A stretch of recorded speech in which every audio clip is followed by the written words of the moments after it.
The Raven. Once upon a midnight dreary, while I pondered, weak and weary, over many a quaint and curious volume of forgotten lore, while I nodded, nearly napping, suddenly there came a tapping, as of someone gently rapping at my chamber door. "'Tis some visitor," I muttered, tapping at my chamber door. Only this and nothing more. Ah, distinctly I remember it was in the bleak December, and each separate dying ember wrought its ghost upon the floor. Eagerly I wished the morrow.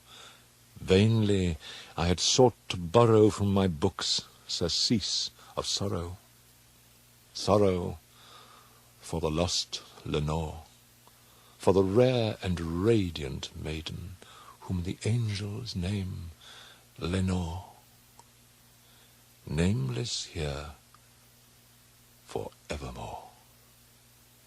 And the silken, sad, uncertain rustling of each purple curtain thrilled me, filled me with fantastic terrors never felt before, so that now, to still the beating of my heart, I stood repeating, "'Tis some visitor entreating entrance at my chamber door, some late visitor entreating entrance at my chamber door. This it is, and nothing more." Presently my soul grew stronger. Hesitating then no longer, "Sir," said I, "or madam, truly your forgiveness I implore. But the fact is I was napping, and so gently you came rapping, and so faintly you came tapping at my chamber door, that I scarce was sure I heard you. Here I opened wide the door. Darkness there, and nothing more. Deep into that darkness peering, long I stood there, wondering, fearing, doubting, dreaming dreams no mortals ever dared to dream before. But the silence was unbroken, and the stillness gave no token, and the only word there spoken was the whispered word, "Lenore." This I whispered, and an echo murmured back the word, "Lenore." Merely this, and nothing more. Back into the chamber turning, all my soul within me burning, soon again I heard a tapping, something louder than before. "Surely," said I, "surely that is something at my window lattice. Let me see, then, what thereat is, and this mystery explore. Let my heart be still a moment, and this mystery explore. 'Tis the wind, and nothing more." Open here I flung the shutter, when, with many a flirt and flutter, in there stepped a stately raven of the saintly days of yore.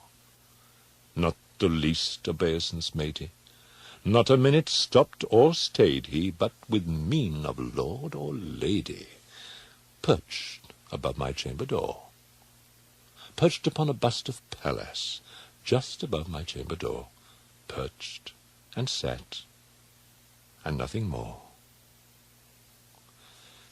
Then this ebony bird, beguiling my sad fancy into smiling, by the grave and stern decorum of the countenance it wore, "Though thy crest be shorn and shaven, thou," I said, "art sure no craven, ghastly, grim, and ancient raven, wandering from the nightly shore.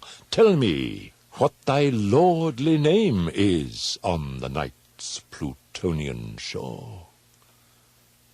Quoth the raven, "Nevermore."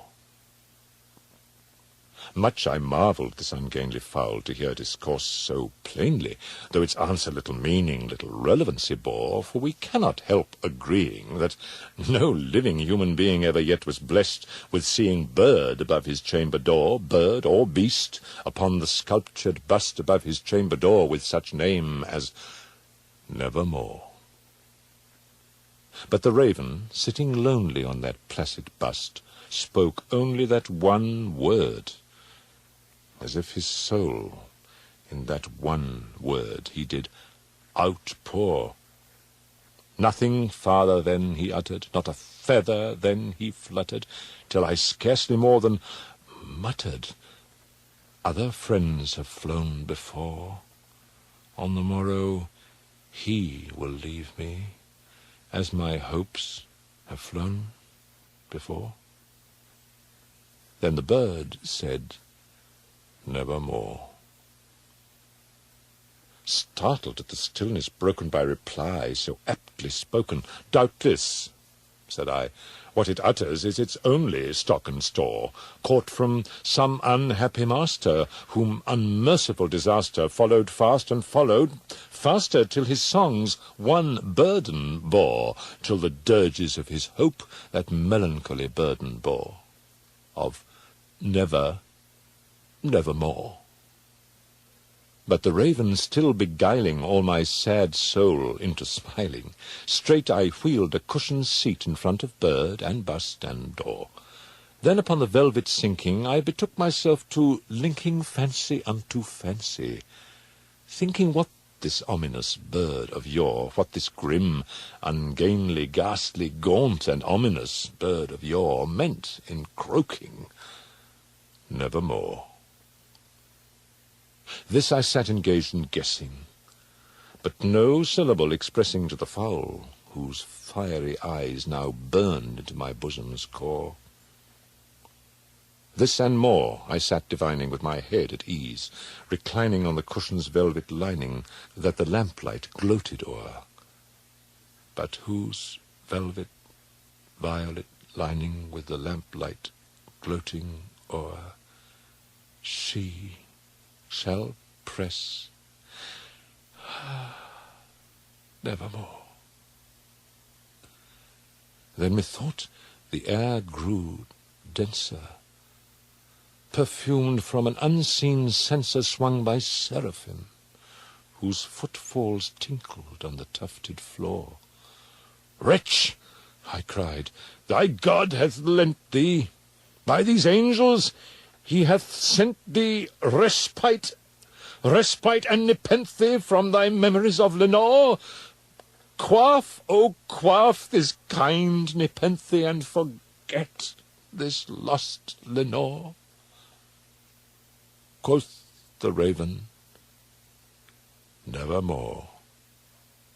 "Prophet," said I, "thing of evil, prophet still, if bird or devil, whether tempter sent or whether tempest tossed thee here ashore, desolate yet all undaunted, on this desert land enchanted, on this home by horror haunted, tell me truly, I implore, is there balm in Gilead? Tell me, I implore." Quoth the raven, "Nevermore." "Prophet," said I, "thing of evil, prophet still, if bird or devil, by that heaven that bends above us, by that God we both adore, tell this soul with sorrow laden, if within the distant Aden it shall clasp a sainted maiden, whom the angels name Lenore. Clasp a rare and radiant maiden, whom the angels name Lenore." Quoth the raven, "Nevermore." "Be that word our sign of parting, bird or fiend!"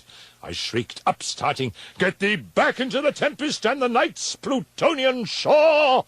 Leave no black plume as a token of that lie thy soul hath spoken. Leave my loneliness unbroken. Quit the bust above my door. Take thy beak from out my heart, and take thy form from off my door." Quoth the raven, "Nevermore."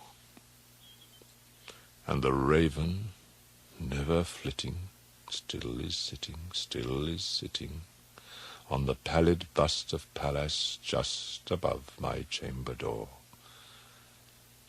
And his eyes have all the seeming of a demon's that is dreaming, and the lamplight o'er him streaming throws his shadow on the floor. and my soul from out that shadow that lies floating on the floor shall be lifted nevermore.